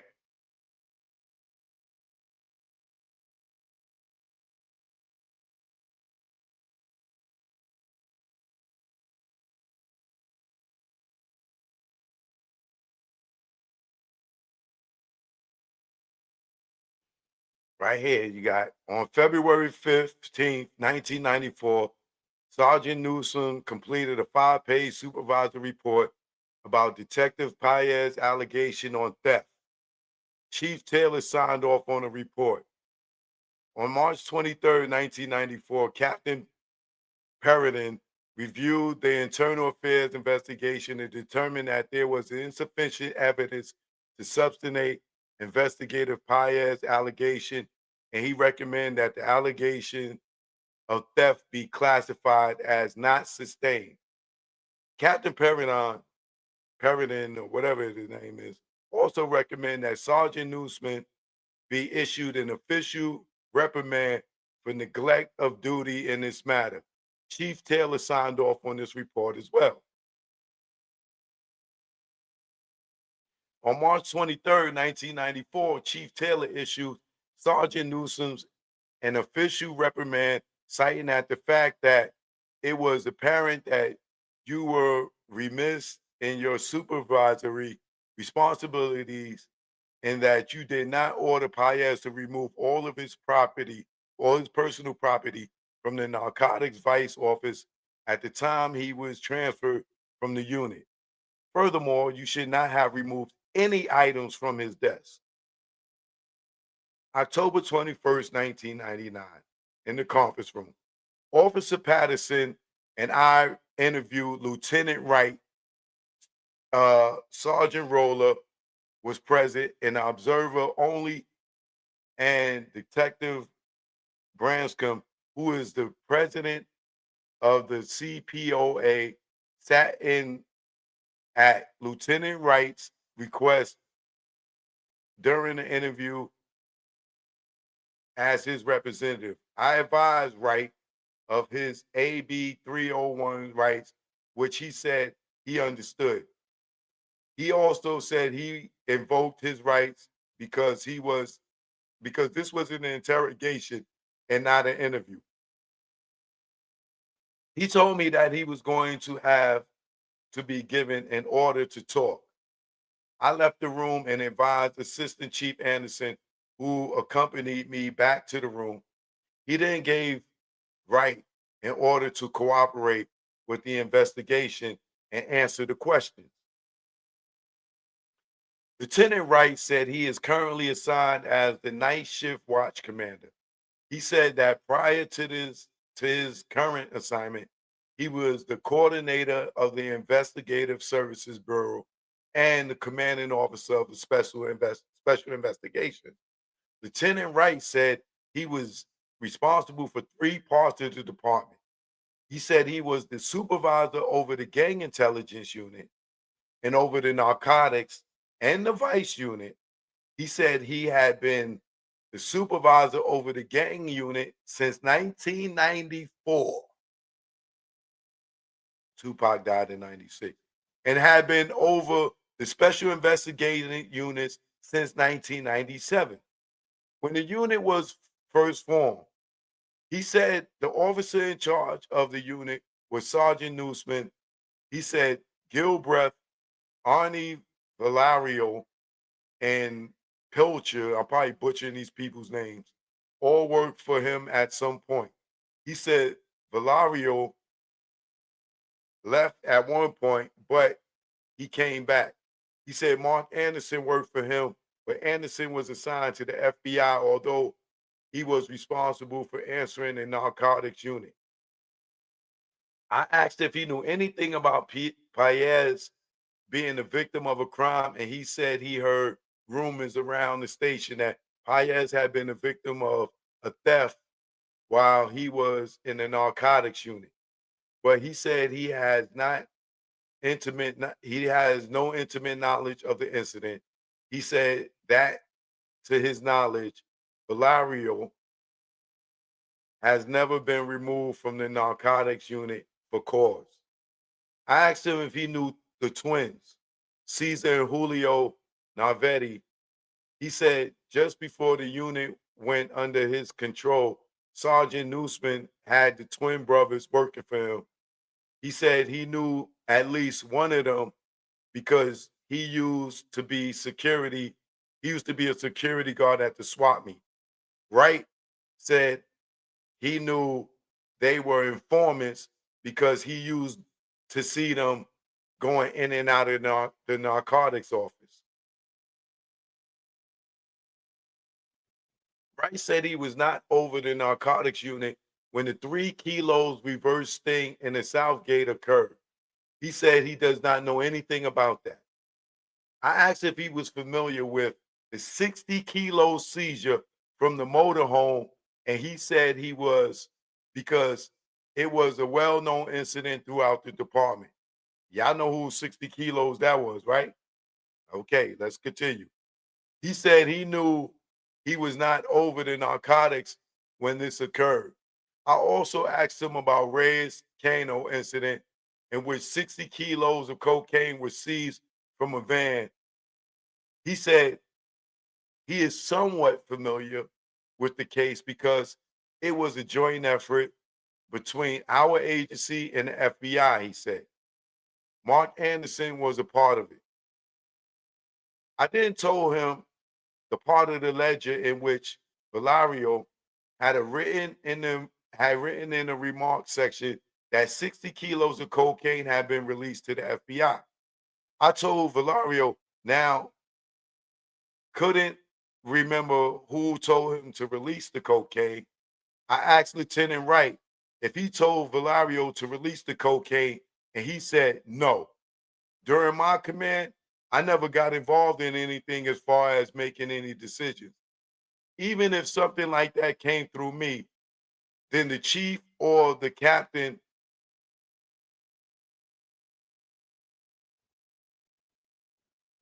more than likely, the chief would have made that authorization. I'm pretty sure I didn't make that decision to release the cocaine to the FBI. I asked him if that amount of cocaine could have been released without a supervisor knowing about it, and he said it should not have been. However, Wright said that one of the sergeants could have authorized the release and then just told him about it later. He said that while he was the commanding officer over the unit, he was not doing a lot of on hands type of supervision. He said he entrusted a lot of the decisions up to the sergeants before he took over the unit. Sergeants were reporting directly to the chief. He said he left a lot of the day-to-day operations to his sergeants. He said that he was aware of key decisions and he was in the chain of command. But he said he gave the sergeants authority to even bypass him and go directly to the chief or the captain as it relates to narcotics. He said that he said that even so, someone higher than the supervisor of the narcotics unit should have been aware of the fact that the 60 kilos of cocaine had been released to another agency. I then asked him if it would be unusual for a detective, a subordinate, to tell him that someone he doesn't remember told him to release 60 kilos of cocaine to another agency. And Wright told me, I would be concerned about it. Yeah. Well, Lieutenant Wright said he has never had the combination to the vault. He said the Captain Perrinon and the Chief Taylor never had the combination to the vault, and that he is aware of. That they never had a combination to the vault that he's aware of. He said that in-house inventories were done regularly under Sergeant Newsman and Sergeant Baker. He said that Sergeant McConnell is the person who actually organized the vault. He said that there should be some paperwork in regards to the inventories. Lieutenant Wright said he is not aware of any complaints of these thefts, of the thefts against Valerio. He said that unofficially, someone told him that Valerio had at one time experienced some financial difficulties. He said that Valerio never expressed a desire to leave the narcotics unit. He said Valerio never complained to him that he was under a great deal of stress or that he was having any kind of problems and that he might need to see a doctor.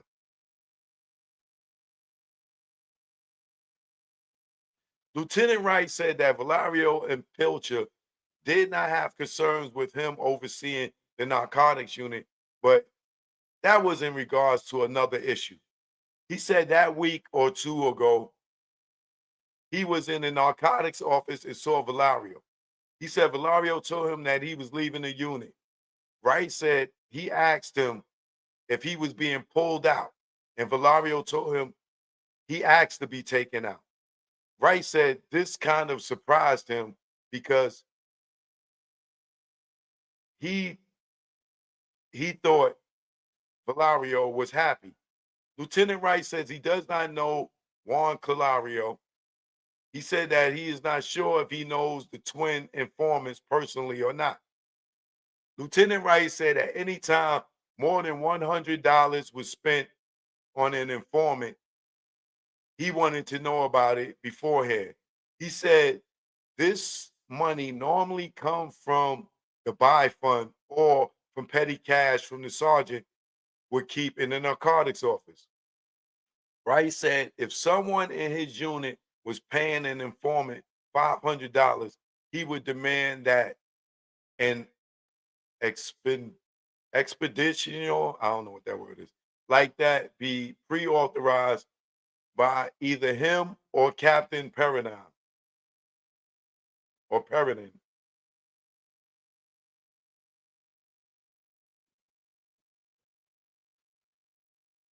Officer Patterson asked Wright if he would allow an informant to participate in the raid or carry a gun, and he said no. He said that he would have some concerns about an informant directing an officer to participate in the drug deal without a weapon. Lieutenant Wright said that during his last year over narcotics, he became concerned because he felt he did not know enough about the narcotics unit and wasn't involved enough. He said that Taylor oftentimes chastised him for not getting more involved in the narcotics unit. He said that Jack McConnell was in the process of creating the operations policy. He said if there was anything about narcotics, about the narcotics unit that he could change, he would change accountability of narcotics seizure and booking in the view of this interview. Lieutenant Wright said he had input as to who was assigned to the narcotics unit. He said if an officer had recently filed bankruptcy and was in the unit, he said that he would have some concerns. He said if the officer was not removed from the unit, he would definitely monitor that particular officer. Lieutenant Wright said he knew Ricardo Gross, but he did not know him personally. He said he was told that Ricardo was an informant who gave up the motorhome with the 60 kilos and that he was subsequently killed in a motorcycle accident. How convenient.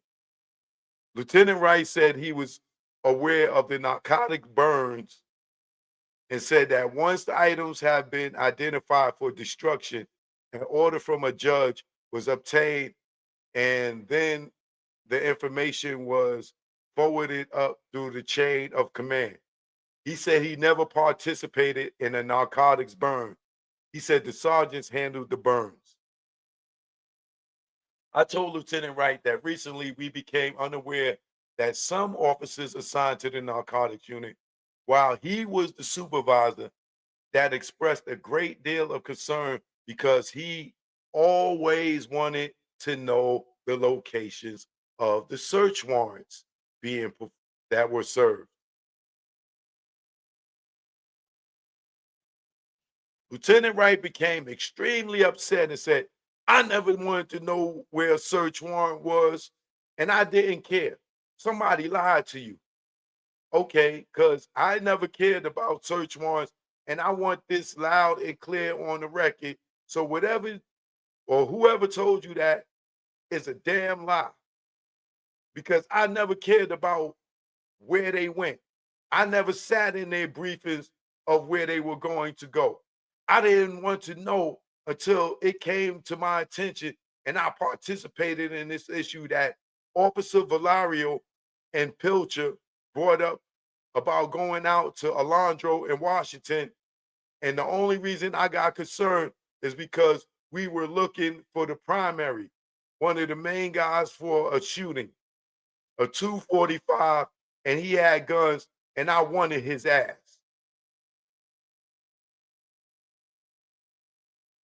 I'm going to stop right there.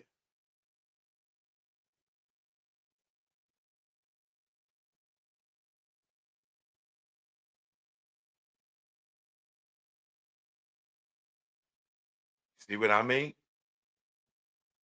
It's deeper than rap. It is deeper than rap. If you think Tupac was killed by a gangbanger because the nigga chain got snatched,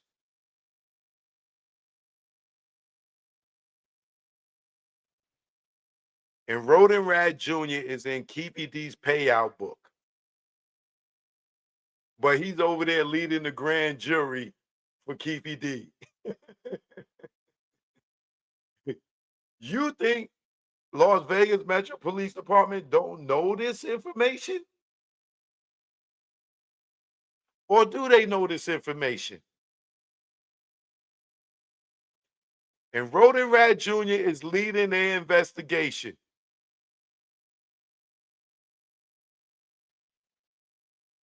I'll be back with more. Choke no joke, you know what it is. Jack Brown, you know what it is. Keep on hating, you know what it is. Never did I think hip-hop go this far. Never did I think I see Diddy behind bars or kills, penitentiary scars. The Man Act, is it going too far back? Y'all industry rats, y'all whack. That's 100 on Pyro. You'll be trapped like Pac. The go viral. Gene saw the nuts of gyro at the freak off and Diddy too. But plug shopper, freak door stopper. Nigga, you don't know if you a criminal or a cop. But you're next to be locked. Ask Keefe D. Telling on yourself on Vlad TV. You dumb nigga, right? You'll never be me. And I never be you too.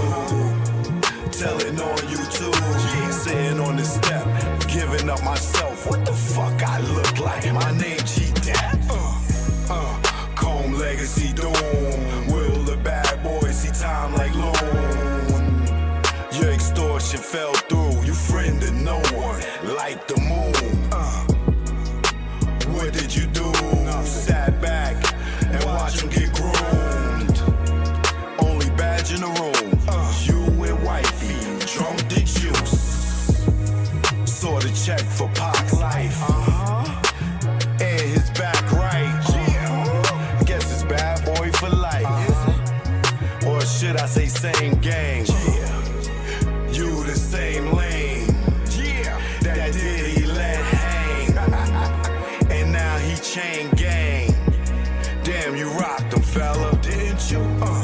For the mozzarella. Did it for Wolf and his mother. D-Ferg and Kurt Burrow. Nah, nigga, you did it cause your ass ain't thorough. And you ain't from the boroughs. Joke, no joke. You know what it is. This one's for the whole earth. You know, when they get disrespectful, I just go to the booth and kick the truth to the young black youth. Joke, no joke. You know what it is. Keep on hating. You know what it is. Choke, no joke. Yeah. It's choke, no joke. Choke, no joke. Chicken, choke, no joke. Choke, no joke.